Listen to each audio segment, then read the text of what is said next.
Olá, primeiro ano Botec! Acorda! Muito bem, então estamos aqui na aula de Sociologia de hoje. Para você que não sabe, eu sou o professor Haroldo Gonçalves e esse aqui é o texto que eu passei hoje. Olha que maravilha! Eu já mandei as fotos para você no seu WhatsApp. No seu WhatsApp não, né? Mandei no grupo da sala de aula, então olha lá, por favor. Então vamos ler e vamos explicar, né? Olha que maravilha, né?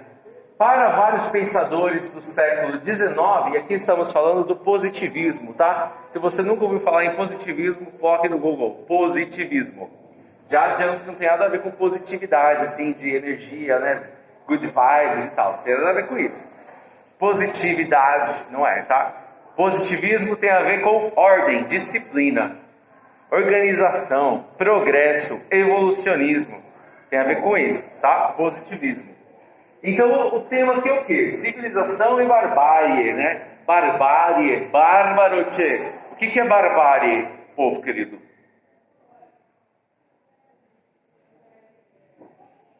Tem 6 pessoas aqui. Nenhum fala nada. Deixa eu falar assim. O que é barbárie? As pessoas são bárbaras. No sentido histórico, né? A civilização era a civilização grega, né? Os gregos eram os civilizados. E o resto era bárbaro, né? Era o pessoal que não tinha civilidade, né? O pessoal que não sabia conviver, o pessoal que não tinha nada a oferecer para o mundo. Esses eram os bárbaros, né? Mas esse autor aqui, que nós estamos vendo, que faz parte deste livro aqui, que é o nome Diálogos, tá vendo? Você não está vendo, eu vou mostrar para você aqui agora. Diálogos, esse livro aqui que eu estou usando, ó, Compreender o Mundo. Então, de acordo com quem escreveu esse livro, ele está fazendo uma crítica justamente a esse tipo de pensamento, de que os europeus são os únicos que têm a oferecer cultura, né? Veja aqui na escola, por exemplo, quantos autores africanos nós estudamos? Nós estudamos a história da África? Digam sim ou não. Pode falar, gente. Fala, gente, não vai pagar nada. Então não, né? A gente estuda a história da Coreia do Sul, Coreia do Norte, Japão, por exemplo. Estuda autores japoneses, autores indianos. E esse povo não tem nada a oferecer para nós? De conhecimento, de sabedoria? Nós estudamos autores chineses, autores russos, por exemplo, canadenses, que seja, a gente estuda? Não, sempre é tudo relacionado a ou Europa, né? Aqui o texto está se referindo tanto aos Estados Unidos quanto à Europa. Então, nós vamos romper com esse eurocentrismo. O que é eurocentrismo, primeiro ano lá no Voltec? Vamos de cada vez, por favor, não briguem, tá? Tem espaço para todos, para minha aula. Divide a palavra no meio, gente. Divide a palavra no meio. Eurocentrismo. O que significa? A Europa como centro do mundo, né? Você pega o mapa mundi, se você que está aí na sua casa, colocar no Google agora, mapa mundi, ou mapa do mundo, né? Se você escrever em português, que mapa mundi é uma expressão em latim, né? Então, mapa do mundo. O que vai aparecer para você? América, né? Aqui, desse lado. Europa, aqui no meio, não é? Aí a Ásia lá do outro lado e o Japão aqui, né? Esquecido no mundo. Então, por que a Europa está no meio? A Terra não é redonda? Oval, né? Que seja. Redonda não é, né? Oval. Então, se você virar para cá, você pode muito bem colocar a América no meio, certo? A Europa desse lado e a África aqui. E desse lado a Ásia, por exemplo, né? Mas sempre, em todos os mapas do mundo que nós temos, em todos os livros que nós temos na escola, seja de geografia, de história, sempre quem está no meio? A Europa. Isso ainda é resquício do eurocentrismo, do colonialismo. Não foi o pessoal lá da Europa que conquistou, entre aspas, a América toda?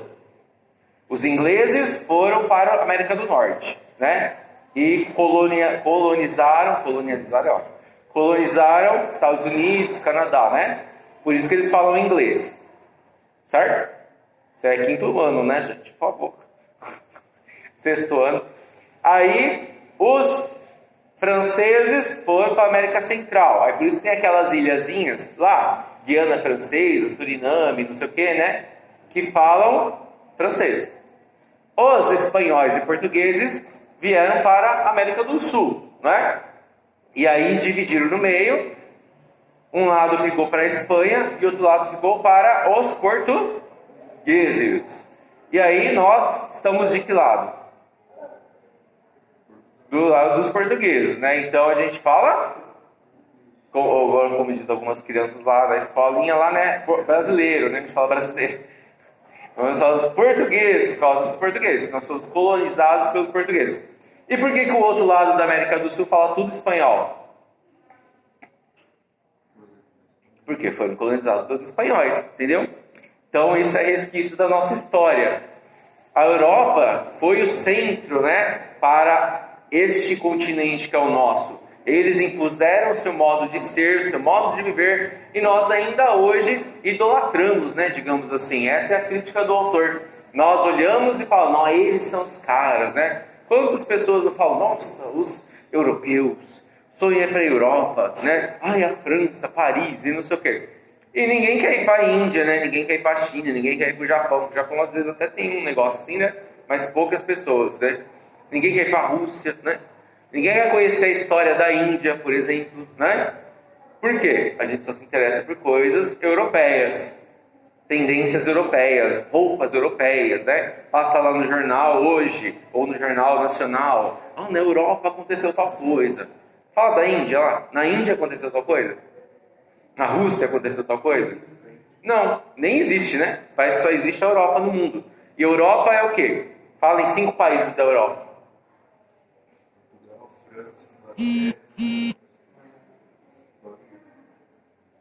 Fala mais um. Alemanha, né? Portugal, Itália, né? Dinamarca, galerinha tá ali, Europa, né? Porque às vezes acho que a Europa é só a Inglaterra, né? Mas a gente confunde Europa com Inglaterra. A Europa é o continente, né? Europeu. Aí tem vários paisezinhos lá. E é tudo muito próximo, né? É como se fosse aqui São Paulo, Minas Gerais, Goiás, Rio de Janeiro, né? Espírito Santo. É como se fosse só esse pedacinho do Brasil é a Europa, né? Por isso que é mais desenvolvido, né? Porque é menor, é mais fácil de administrar, né? Brasil, tamanho do universo, né? Mas tudo bem. Então, continuando aqui.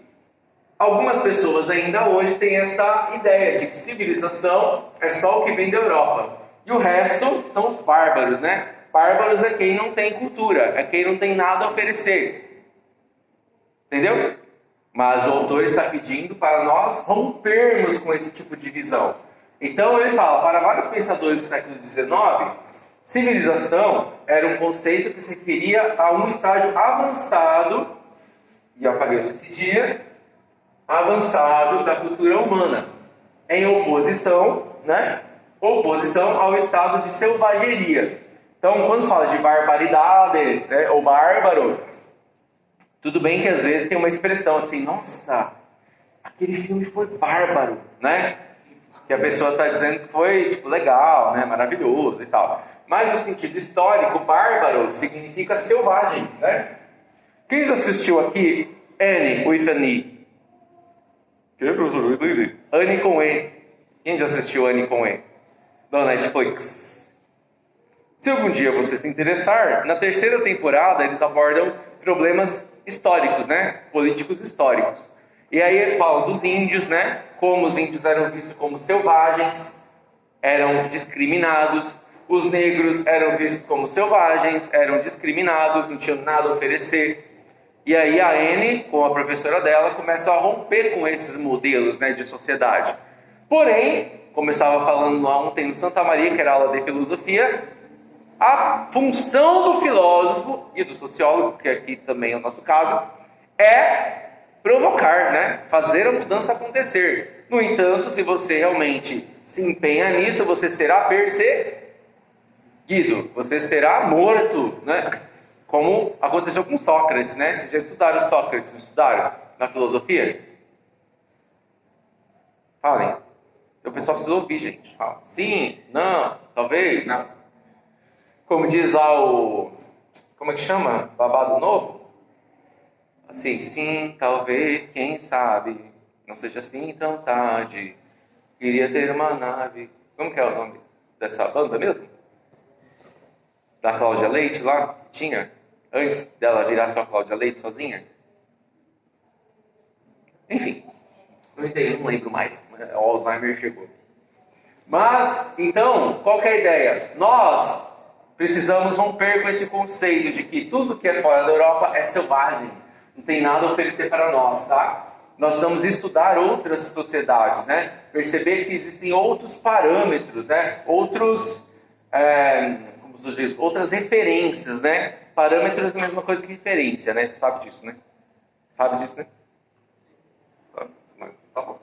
Então, esse conceito, né, de que existe lá a evolução, né? Então, o evoluído é civilizado e o que não é evoluído é selvagem. Esse conceito fazia parte da ideia de progresso que prevalecia no Ocidente. E aí entra o que eu estava falando de positivismo, né? Pô, para os positivistas, que era no século XIX, a Europa era o auge da evolução da sociedade, era a civilização mais evoluída.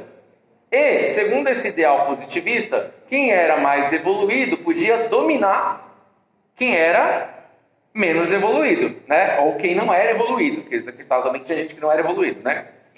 E aí, eles usavam até aquela ideia da evolução das espécies, né? Do Darwin, sabe?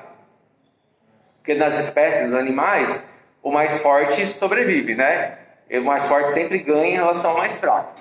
E essa era a ideia. A sociedade mais civilizada tinha o direito de dominar, e tinha o dever ainda, né? De dominar as mais fracas, né? As menos civilizadas.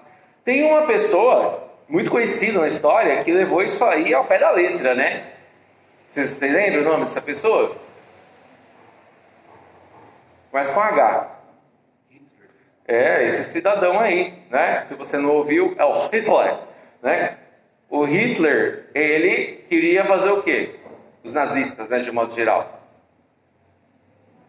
Queriam fazer o quê? Muito pior que a revolução. Revolução, você está num lugar que tem uma opressão, aí você faz uma revolução para tentar mudar aquele lugar, né? Revolução constitucionalista, Revolução Francesa, né? Uma mudança, né, de sociedade, você quer. Os nazistas não queriam uma revolução, eles queriam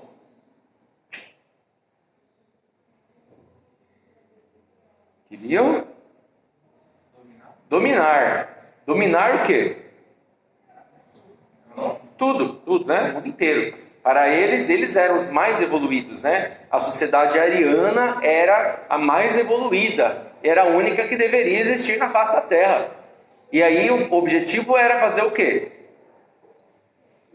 Transformar o mundo inteiro em raça ariana, acabar com tudo que não fosse raça ariana, né? Então, se Hitler tivesse ganhado a guerra, por exemplo, nós estaríamos aqui?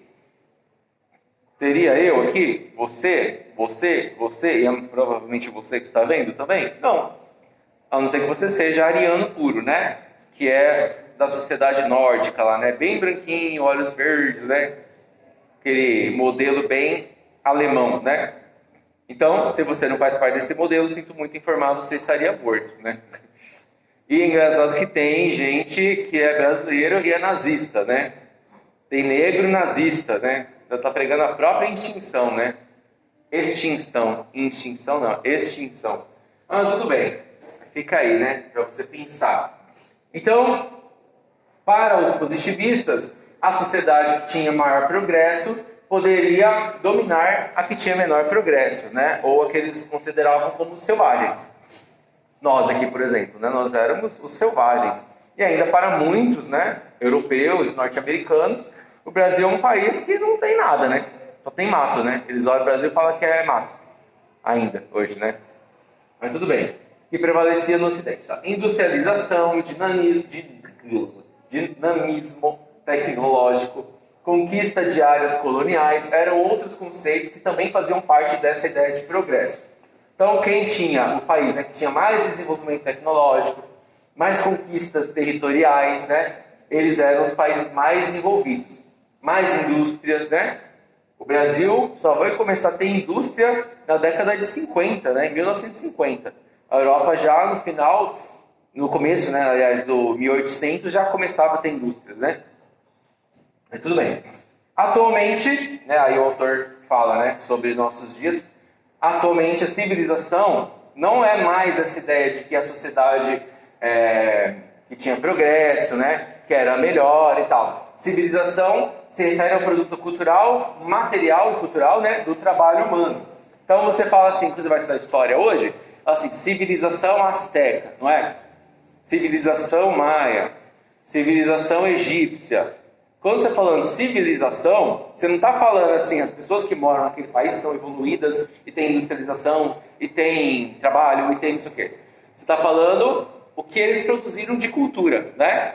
De coisas, né? Então, por exemplo, você pega lá um arqueólogo, ele cava lá e descobre alguma coisa que foi feita no ano 3000 a.C., não é isso? Um vaso, né, por exemplo, foi feito 3000. Aí ele vai estudar a técnica, né? Como que aquele vaso foi feito, por que será que eles faziam aquele tipo de vaso e não faziam outro tipo. Então isso é civilização, né? Essa produção material e cultural do trabalho humano. Uma pintura, né? Temos aquelas pinturas lá, rupestre, né? Não é isso? Arte rupestre, né? Que pintava assim nas paredes, não é isso? Se não for, eu posso estar enganado, tá, gente? Que eu estou meio com um problema mental, mas tudo bem. Mas não tem aqueles hieróglifos, né? Aqueles negócios, tudo? Então, isso aí é produto material e cultural de uma civilização. Civilização maia, né? Civilização asteca. Todas essas culturas têm algo a oferecer para nós. É isso que o autor está dizendo. Transformações da natureza que o trabalho promove. Refere-se especialmente às organizações sociais, políticas simbólicas construídas pelo ser humano. O que são organizações simbólicas? O que é um símbolo?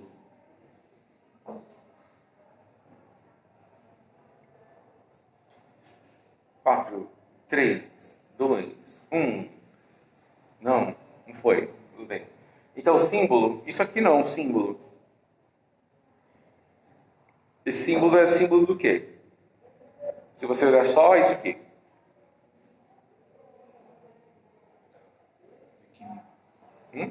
Do equilíbrio? Não.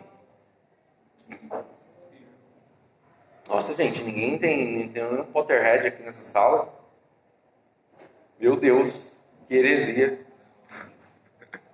Esse símbolo é o símbolo das relíquias da morte, tá? Você que está aí, você deve saber, né? Espero. Relíquias da morte, né? Do Harry Potter. Então, símbolos são coisas que unem. No conceito do grego, né? Original grego, que vem a palavra símbolo, sim significa com ou junto. E bolos, algo que está ali, né? Junto com você. Faz parte do seu dia a dia. Então, símbolos é aquilo que une, tá? E diabolos é aquilo que separa. Daí vem a origem da palavra diabo em português. Vem de diabolos em grego, que é separação, aquele que separa. Certo? E símbolos é aquele que une. Então, quando você fala assim, organizações simbólicas, por exemplo, a ONU que nós temos hoje. Organização das Nações Unidas. Tem como você pegar a ONU? Você traz a ONU ali para mim. Você consegue? Puxa a ONU ali para mim.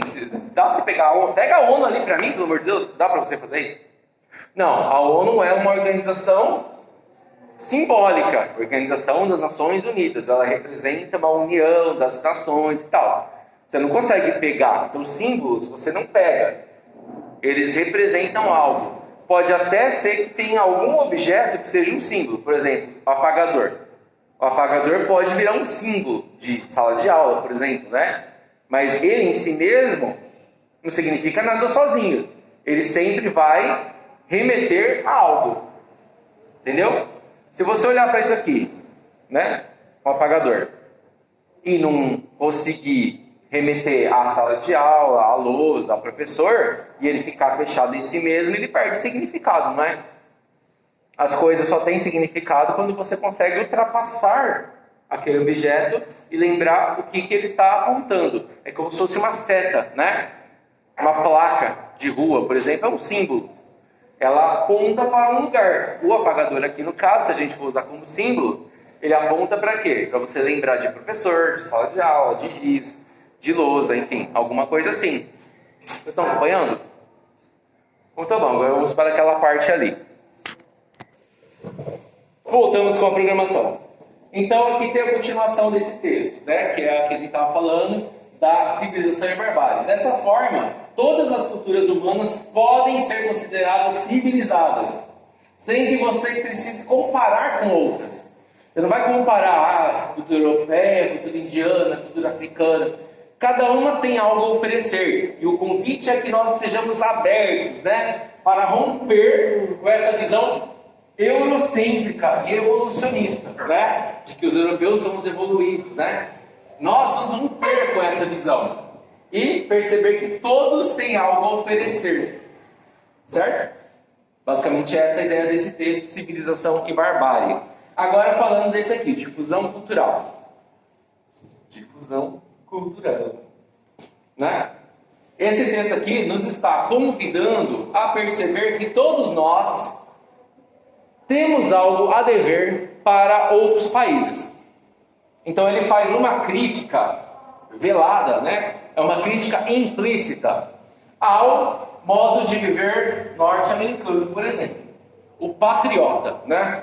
Ele fala assim, eu sou 100% americano. Significa que ele não tem nada a dever para outros países, né? Aí lá no final, não vai dar tempo de ler tudo aqui agora, você lê na sua casa, tá, por favor? No final ele fala assim, se ele for cidadão de bem, conservador, agradecerá a uma divindade hebraica numa língua indo-europeia o fato de ser cidadão 100% americano.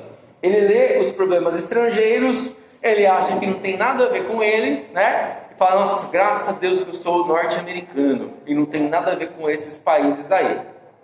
E o autor está falando, não, senhor, só de você dormir, você já está devendo para outros países, né? Por exemplo aqui, o cidadão desperta num leito, numa cama, né? Construída segundo o padrão originário do Oriente Próximo, mas modificado na Europa antes de ser transmitido à América. Ele sai debaixo das cobertas. Deixa eu ver se dá para mostrar aqui. Ó, tem o resto do texto, não sei se vai dar para você ler, mas tudo bem. Sai debaixo das cobertas feitas de algodão, cuja planta se tornou doméstica na Índia. Ao levantar da cama, então, ó, só de você dormir, né? Agora você vai levantar da cama. Só de você levantar da cama, você faz uso de sandálias que foram inventadas pelos índios das florestas do leste dos Estados Unidos. Antes de tomar o seu breakfast, ele olha a rua através da vidraça, que é feita de vidro, que foi inventada no